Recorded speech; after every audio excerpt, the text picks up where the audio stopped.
Morning वाला आपको माई service मिलता है। तो बेटा आज का जो आपका टॉपिक है वो है आपका नॉन फोटोफॉस्फोराइलेशन, है ना, यानी कि अचक्रीय प्रकाश फास्फोरिलीकरण।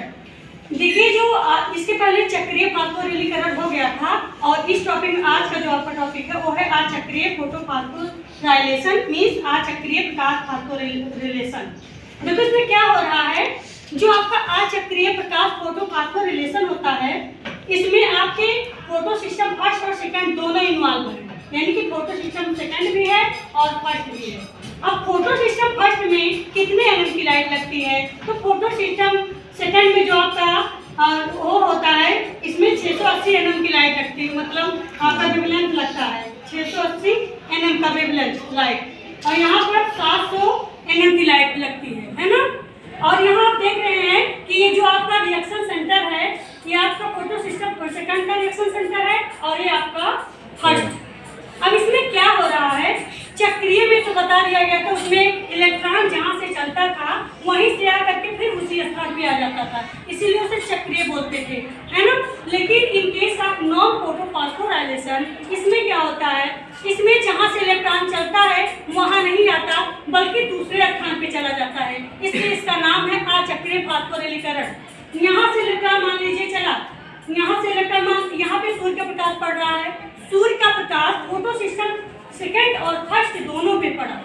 जैसे सूर्य का प्रकाश फोटो सिस्टम सेकंड पे पड़ा, फर्स्ट पे यहाँ पड़ रहा है, तुरंत वहाँ से इलेक्ट्रॉन एक्साइटेड हो जाते हैं, है ना, ग्राउंड स्टेट में रहते हैं। और जैसे यहाँ सन की यानी कि सनलाइट पड़ता है, सूर्य की एनर्जी जैसे इससे पड़ती है तो इलेक्ट्रॉन तुरंत एक्साइटेड हो जाते हैं, उत्तेजित हो जाते हैं, अपने ग्राउंड स्टेट से ये चले जाते हैं आपके एक्साइटेड स्टेट में। और ये यहाँ से इलेक्ट्रॉन निकला, यहाँ देख रहे हैं जा रहा है इलेक्ट्रॉन, फिर जाएगा तो इस सबसे पहले इलेक्ट्रॉन को कौन कैच करेगा, तो प्राइमरी इलेक्ट्रॉन एक्सेप्टर मीन्स प्राथमिक इलेक्ट्रॉन ग्राही, मीन्स जैसे इलेक्ट्रॉन निकला तुरंत तो उसको कौन कैच किया सबसे पहले, तो फोटो सिस्टम सेकंड का जो प्राइमरी इलेक्ट्रॉन एक्सेप्टर होता है वो है फियोफाइटिन।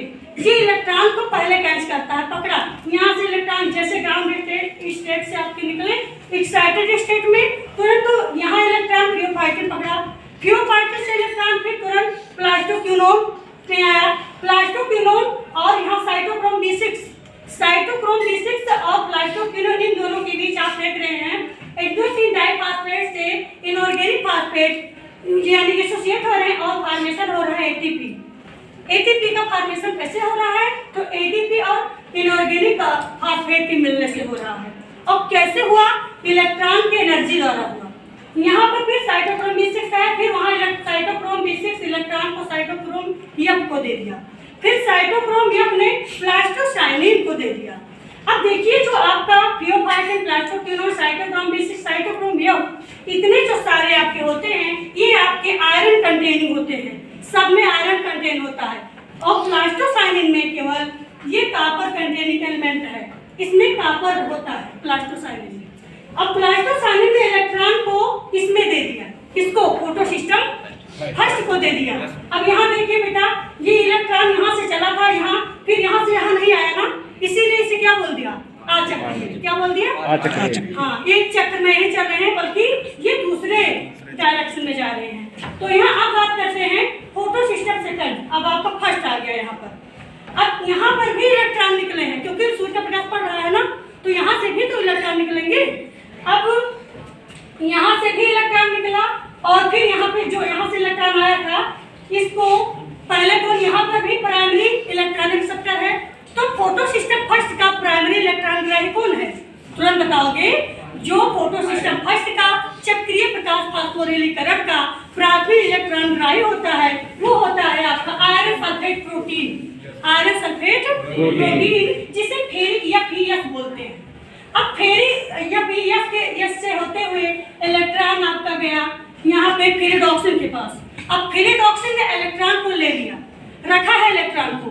अब यहाँ देखो क्या हो रहा है, यहाँ फिर इलेक्ट्रॉन निकला और चला गया यहाँ पर।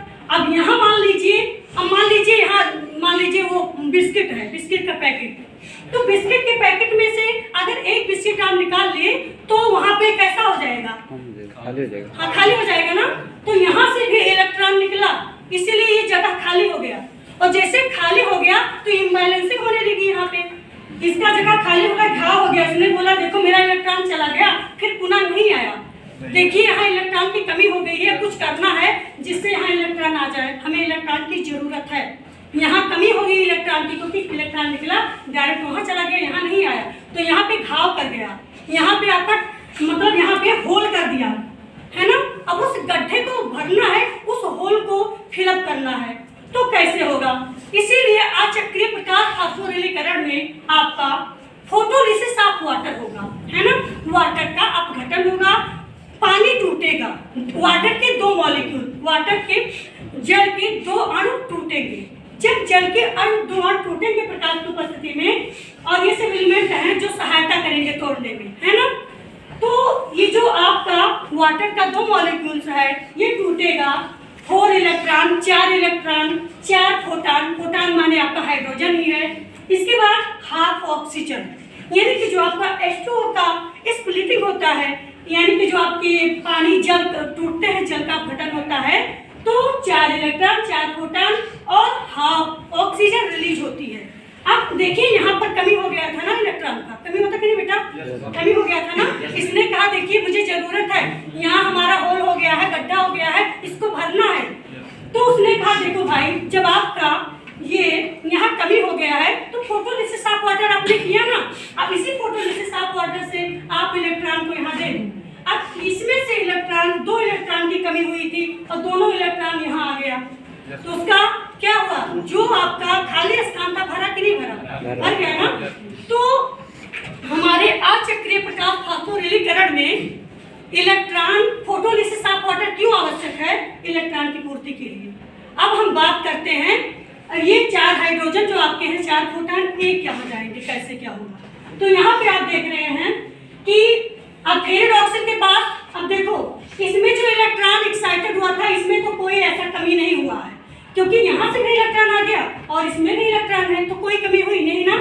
तो इसमें अपना इलेक्ट्रॉन इसके पास है और इनका इलेक्ट्रॉन गया यहाँ, और उस इलेक्ट्रॉन को ले लिया फेरिडॉक्सिन, फेरिडॉक्सिन लिया ना। फेरिडॉक्सिन के पास अब आपका 2 इलेक्ट्रॉन है, तो फेरिडॉक्सिन ने बोला देखिए हमारे पास NADP है, NADP है, अब मुझे उसको NADP को NADPH में कन्वर्ट करना है। तो उसने कहा देखिए अब वहां से एनर्जी, इलेक्ट्रॉन एनर्जी दे रहा है, अब वो क्या करेगा? एनर्जी पकड़ने काम करेगा। अब यहाँ जो हमारा हाइड्रोजन है बेटा, देखो हाइड्रोजन है ना, अब हाइड्रोजन यहाँ चला गया ना। अब NADP है तो यहाँ पे बन जाएगा NADPH2 भी बोल सकते हैं आप। तो 2 हाइड्रोजन यहाँ से जब यहाँ गया, इसने कहा देखो भाई मुझे, मेरे पास ये फेरिडॉक्सिन के पास NADP था, तो NADP से उन्होंने कहा मुझे NADP से NADPH बनना है। तो उसने कहा ठीक है, अब यहाँ से वो इलेक्ट्रॉन ने एनर्जी दिया और इसको पकड़ लिया, और पकड़ के ले गया इधर और बन गया NADPH2। तो अब आपके बेटा अचक्रीय प्रकाश फास्फोरिलीकरण में क्या क्या बना, तो आप बताएंगे क्या बना? पहले ATP बना ना बेटा, क्या बना? ATP बना। इसके बाद वाटर टूटा ना, तो पानी का यानी कि वाटर का इवोल्यूशन हुआ, ऑक्सीजन का इवोल्यूशन हुआ, ऑक्सीजन का इवोल्यूशन यानी कि ऑक्सीजन उत्पन्न हुई। इसके बाद NADPH बना, हाँ NADPH बना, NADPH। अब अचक्रीय प्रकाश फास्फोरिलीकरण में क्या खाली बन रहा था? केवल ATP बन रहा था ना, केवल ATP बन रहा था। लेकिन in case of non photophosphorylation यानी कि अचक्रीय प्रकाश फास्फोरिलेशन में आपके ATP बन रहा है, और जब आपके H2O का स्प्लिटिंग हो रहा है, यहाँ वाटर के 2 मॉलिक्यूल टूट रहे हैं, तो क्या बन रहा है? ऑक्सीजन निकल रहा है, ये सब है ना। तो आपके अचक्रीय प्रकाश फास्फोरिलीकरण में केवल ATP बन रहा था, न ऑक्सीजन बन रहा था, न NADPH बन रहा था, केवल उसमें बन रहा था आपका ATP। लेकिन इनके उसमें केवल एक ही फोटो सिस्टम काम करता था, है ना, एक फोटो सिस्टम इसमें photo system, both photo system are involve in PS, both photo system involve in non cycle photophosphorylation, है ना। चलिए बेटा इस समझ आ गया इस पूरा।